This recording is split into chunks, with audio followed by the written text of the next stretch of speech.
ఓం శ్రీ గురుభ్యో నమ. శ్రీ మహాగణాధిపతయ నమ. శ్రీమాత్రే నమ.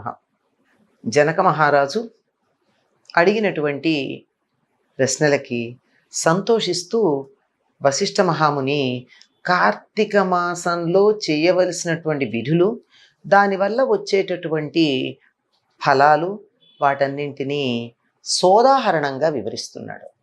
అంటే ఇది ఇలా వస్తుంది అని చెప్తే దానికి ఒక ఆధారం ఉండాలి కదా, ఒక ఉదాహరణ చెప్పాలి కదా నమ్మడానికి. వాటికి చెప్తూ కార్తీక మాసంలో అన్ని దానాలతో పాటు, అన్ని దానాలు ఫలవంతమే, సాలగ్రామ దానం గురించి కూడా చెప్పాడు. వాటితో పాటు కన్యాదానం కూడా చేస్తే పితృదేవతలు సంతోషిస్తారు. అంతకుముందు కాలంలో ఎవరైనా సరే పితృదేవతలు అంతకుముందు వీళ్ళ వంశంలో ఇంతకుముందు తరాలలో ఎవరన్నా నరకంలో ఉంటే కూడా వాళ్ళు ఉద్ధరించబడతారు అని చెప్పి కన్యాదానం చేసే అదృష్టం అందరికీ లభ్యం కావచ్చు, కొంతమందికి కాకపోవచ్చు. ఎందుకంటే ఆడపిల్లలు ఉండొచ్చు, ఉండకపోవచ్చు. ఆడపిల్లలు ఉంటే కన్యాదానం చేయాలి, ఆడపిల్లలు లేకపోతే కూడా వారిని దత్తత తీసుకునైనా కన్యాదానం చేయొచ్చు. దానికి కూడా అవకాశం లేకపోతే ఎవరైనా ఒక బీదవాళ్ళు తమ పిల్లలకు ఉపనయనం చేస్తుంటే ఉపనయనం చేసినా మంచి ఫలితం ఉంటుంది. ఉపనయనానికి కావాల్సినంతటి ఖర్చు నేను పెట్టుకోలేను అని అనిపిస్తే అందులో కొంత భాగం అన్నా మనం అందులో భాగస్వామ్యం వహించవచ్చు. అంటే ఉపనయనం చేయడానికి అయ్యేటటువంటి ఖర్చులో కొంత సొమ్మన్నా పెట్టుకోవచ్చు. దీనివల్ల ఫలితం ఉంటుంది అనడానికి ఒక గొప్ప నిదర్శనం ఉంది అని చెప్పి వశిష్ఠ మహర్షి చెప్తున్నాడు. ఇది ద్వాపర యుగానికి చెందినటువంటి ఇతివృత్తం. చూడండి, ప్రాంతాలలో తేడా ఉండడమే కాదు, కాలాలలో కూడా ఎన్ని తేడాలు ఉన్నాయో. ఇది వంగదేశంలో ద్వాపర యుగంలో జరిగినటువంటిది. ఒకటేమో కృతయుగం కథ చెప్పుకుంటున్నాం, ఒకటేమో ఇక్కడ ద్వాపర యుగంలో జరిగినటువంటి ఇతివృత్తం. ఇది వంగదేశం. వంగదేశం అంటే ప్రస్తుతం ఉన్నటువంటి బెంగాల్. అక్కడ జరిగినటువంటిది. అక్కడ సువీరుడు అనే పేరున్నటువంటి ఒక రాజు పరిపాలన చేస్తూ ఉండేవాడట. ఆయన కొంతకాలానికి శత్రువులు ఆయన్ని జయిస్తే భార్యను తీసుకుని నర్మదా నదీ తీరానికి వెళ్ళిపోయి ఏదో అక్కడ ఆకులు, అలములు, పళ్ళు, కందమూలాలు తింటూ కాలం గడుపుతూ ఉన్నాడు. అక్కడుండగా ఆయనకు ఒక కుమార్తె జన్మించింది. మొత్తానికి ఆ పిల్ల చాలా అందంగా ఉంది. ఏం చేస్తా, అది ఉన్న జన్యువులు ఎట్లాంటివి, తల్లిదండ్రుల నుండి వచ్చినటువంటిది అనుకుంటా సౌందర్యం. ఆ అమ్మాయి కొంతకాలానికి యవ్వనవతి అయింది. యవ్వనవతి చాలా అందంగా ఉంది. ఆ ప్రాంతంలో ఉన్న ఒక వానప్రస్థుడికి కుమారుడుగా ఉన్న ఒక మునికుమారుడు ఈమెను చూచి ఇష్టపడి వివాహం చేసుకుంటానన్నాడు. చేసుకుంటానంటే ఈ సువీరుడు క్షత్రియుడు కదా, కొంచెం ప్రతిదీ కూడా రజోగుణం ఉంటుంది. ఉండి నేను రాజుని, నా బిడ్డ రాజకుమార్తె, నా దగ్గర ఏమీ ధనం లేదు, చాలా ధనహీనుండై ఉన్నాను, నా కుమార్తెను నువ్వు వివాహం చేసుకోవాలంటే నాకు ఏదో కొంత సొమ్ము చెల్లించాలి అన్నాడు. చూడండి, ఇలాంటి కోరిక కోరచ్చా? కోరాడు. ఆయన ఏం చేశాడు, ఆ అమ్మాయి యొక్క సౌందర్యానికి ఆకర్షించబడి అక్కడే నదీ తీరంలో కుబేరుడు గురించి తపస్సు చేసి ఆయన నుండి ఒక ధనపాత్ర పొంది ఆ ధనపాత్రని ఇతడికి ఇచ్చి ఆ అమ్మాయితో వివాహం అవంగానే తన తల్లిదండ్రుల దగ్గరికి వెళ్ళి ఇదిగో మీకు కోడల్ని తెచ్చాను అన్నాడు.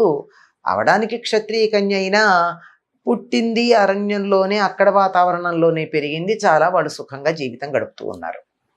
ఈయనకి మరొక కుమార్తె జన్మించింది. ఈవిడ కూడా అందంగానే ఉంది. ఈ ధనపాత్రతో బాగా తనకు కావాల్సినటువంటి సుఖాలన్నీ పొందుతూ రాజ్యము సంపాదించటము ఇట్లాంటి ఆలోచనలన్నీ వదిలేశాడు. వదిలేసి ఆ ధనంతో ఆనందంగానే ఉండి అక్కడే కొంతకాలం గడుపుతూ ఉండగా పుట్టినటువంటి ఆ కుమార్తె కూడా చాలా అందంగా ఉంది. ఈ అమ్మాయిని కూడా ఎవరన్నా ధనవంతుడికి ఇచ్చి మరింత ధనం సంపాదించుకుని సుఖంగా జీవితం గడుపుదామని ఆశపడుతూ ఉన్నాడు. అటువంటి సమయంలో ఒక సాధువు తపతీ తీరం నుండి నర్మదా తీరం వైపుకు వెడుతూ ఆ నర్మదా తీరంలోనే కదా ఈయన ఉన్నాడు. అక్కడ ఆయన్ని చూసి, ఎవరినైనా నువ్వు ఇలా చూడ్డానికి క్షత్రియుడిలాగా కనపడుతున్నావు, కానీ అరణ్యవాసం చేస్తున్నావేమిటి అని అడిగాడు. అడిగితే తన ఇతివృత్తం అంతా చెప్పాడు. చెబితే ఆయన, చాలా పొరపాటు చేశావు నాయనా నువ్వు క్షత్రియుడు అయ్యుండి అడగడం ఏంటి అసలు? మొదటి మాట అదే తప్పు. క్షత్రియుడు ఇవ్వాలి తప్ప సంపాదించుకోవాలి తప్ప అడగకూడదు. అందులోనూ ఆడపిల్లని అమ్మడం అన్నది చాలా దోషభూయిష్టమైంది. ఎవరైతే ఆడపిల్లని అమ్ముతారో వాళ్ళు అసిపత్ర వనంలో నివాసం చేయాల్సి ఉంటుంది. అసిపత్ర వనం అంటే తెలుసు కదా, శరీరం వదిలేసిన తర్వాత బాగా పదునైనటువంటి బాకులు ఇలా ఉండి దాని మీద పడేస్తారు వీళ్ళని. అంటే ఈ శరీరం వెళ్ళి ఆ కత్తుల మీద పడుతుంది.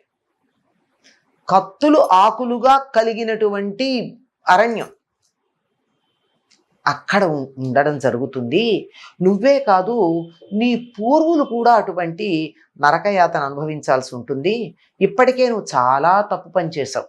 నీ పెద్ద కుమార్తెని నువ్వు డబ్బు తీసుకుని ఒక వివాహం చేసావు కనుక నీకు ఇప్పటికే పాపం ఉంది. ఆ పాపం పోవాలి అంటే ఈ అమ్మాయినైనా, నీకు ధనం ఉంది కదా ప్రస్తుతం, ధనపాత్ర వల్ల బాగా బంగారు నగలతో అలంకరించి యోగ్యుడైనటువంటి వరుడికి సాలంకృత కన్యాదానం చెయ్యి, నీకు ఫలితం లభ్యమవుతుంది అన్నాడు. బాగానే ఉందండి, బతికుంటే సుఖపడాలి కానీ ఉన్నదంతా ఖర్చు పెట్టుకుని ఎవరికో ఇచ్చేసుకోవడం దేనికి?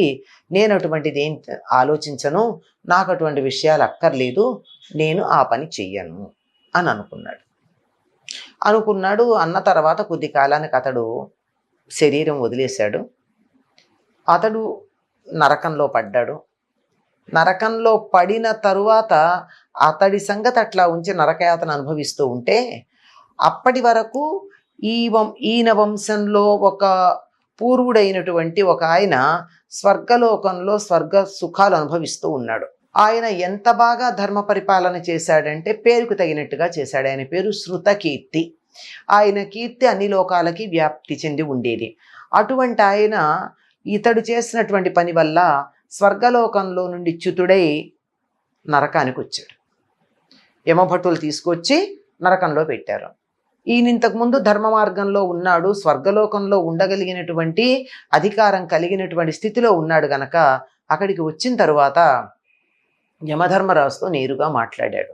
నేను తెలిసి ఏ ఒక్క దోషం చేయలేదు, ఒక్క పాపం కూడా చేయలేదు, ఇతరులకి సహాయం చేశానే తప్ప ఎవరికి హాని కలిగించలేదు నేను. అటువంటి నన్ను నరకానికి ఎందుకు తీసుకొచ్చారు? నరకానికి రావాలంటే నేనేదో ఒక దోషం చేసి ఉండాలి కదా, ఏ దోషం చేశానో చెప్పవలసింది అన్నాడు. అంటే యముడప్పుడు జరిగినటువంటి విషయం చెప్పాడు. నీ వంశంలో ఒకడు ఆడపిల్లని అమ్ముకున్నాడు, ఇంకొక అమ్మాయిని అమ్మడానికి సిద్ధపడ్డాడు. పైగా అతడి మీద దయతలచి, ఎందుకు దయతలుస్తారండి? వాళ్ళ వంశంలో మిగిలిన వాళ్ళందరూ గొప్పవాళ్ళు గనక ఒకడు చెడ్డవాడైనా దుష్ప్రవర్తనలో ఉన్న అతడొక్కడు చెడు మార్గంలో ఉంటే పూర్వులు కూడా నరకానికి పెడతారు గనక వాణ్ణి ఉద్ధరించాలి అనేటటువంటి ఉద్దేశంతో వచ్చి చెప్తారు. అలా చెప్తే కూడా మాట వినలేదు, అతడు నరకయాతన అనుభవిస్తున్నాడు. ఇది జరిగింది అంటే నాకు దీని నుంచి విముక్తి కలిగే మార్గం చెప్పమంటే అప్పుడు ఈ శృతకీర్తి జీవించి ఉండగా ఎన్నో సత్కార్యాలు చేసి ఉన్నటువంటి కారణంగా నేను నీకు నీ శరీరాన్ని కల్పిస్తా. వెళ్ళి సువీరుడి, నీ వంశంలో ఎవరైతే ఈ దోషం చేశారో అతడి ఇంకొక కుమార్తె ఉన్నది, ఇంకా వివాహం కాకుండా, ఆ పిల్లకి వివాహం చేయకుండానే ఇతడి శరీరం వదిలాడు. నువ్వు వెళ్ళి ఆ అమ్మాయిని ఎవరైనా యోగ్యుడైనటువంటి వరుడికి సాలంకృత కన్యాదానం గనక చేసినట్టయితే నీకు వచ్చినటువంటి ఈ నరక యాతన తప్పుతుంది అన్నాడు. అంటే యముడు ఎంత దయామయుడో చూడండి. అంటే తప్పు చేసినటువంటి వారికి సరిదిద్దుకునేటటువంటి అవకాశం ఇచ్చేటటువంటి ఒక గొప్ప పద్ధతి. వెంటనే ఆయన శరీరాన్ని ధరించి ఆ నర్మదా నదీ తీరానికి వచ్చి ఆ సువీరుడి భార్యని, వారి యొక్క రెండవ కుమార్తెని చూసి వారితో తనని గురించి పరిచయం చేసుకుని జరిగినటువంటి విషయం అంతా చెబితే ఆవిడ కూడా అంగీకరించింది. అప్పటికే వయసు పెద్దదైంది, తాను కూడా తన భర్తలాగా కొద్ది కాలంలో శరీరం వదులుతుంది, వదిలిన తర్వాత నరకానికి వెళ్ళడం దేనికి, ఉద్ధరించబడేటటువంటి మార్గం ఉంది కదా అని అంగీకరించింది ఈ శృతకీర్తి. అప్పుడు ఆ సువీరుడి యొక్క రెండవ కుమార్తెకి చక్కగా వివాహం చేశాడు, తగినటువంటి వరుడికి ఇచ్చి అది కూడా కన్యాదానం చేశాడు. కన్యను అమ్ముకోల. దాంతో ఈ ఈ బాలిక సుఖమైనటువంటి జీవనం గడపడమే కాకుండా శృతకీర్తి, సువీరుడు శరీరం వదిలిన తరువాత ఈ సువీరుడి యొక్క భార్య వీరందరూ కూడా ఉత్తమ లోకాలకి వెళ్ళడం జరిగింది అని ఈ విషయం జనక మహారాజుకు వశిష్ఠుల వారు తెలియచెప్పారు. ఇక్కడ 2 సందర్భాలలో మనకు ఆడపిల్లలు నమ్ముకోవడం గురించి చెప్పడం జరిగింది. ఇంతకు ముందు కూడా ఆడపిల్లల్ని అమ్మితే పాపం వస్తుంది అని చెప్పి ఆ బాహ్లికుడి యొక్క కథలో కూడా చెప్పడం జరిగింది. అతడు ఆడపిల్లలను ఎలుక దీపం వెలిగించిన కథ ఒకటి ఉంది కదా. కొండెక్కినటువంటి దీపాన్ని ఎలుక అలా పట్టుకెడుతూ ఉంటే దానంతట అది వెలిగిన సందర్భంలో బాహ్లికుడు అనేటటువంటి పూర్వజన్మ వాడిది అని చెప్పాము. అక్కడ చెప్పింది కూడా మహాపాపంగా చెప్పబడినటువంటి వాటిల్లో ఆడపిల్లల్ని అమ్ముకోవడం. ఆడపిల్లల్ని కన్యాదానం చెయ్యాలి తప్ప అమ్ముకున్నట్టయితే అసిపత్రవనం అనబడేటటువంటి మహాఘోరమైన నరకంలో తాము ఉండడం కాదు, తమ పూర్వుల్ని కూడా ఉండేటట్టుగా చేయడం జరుగుతుంది.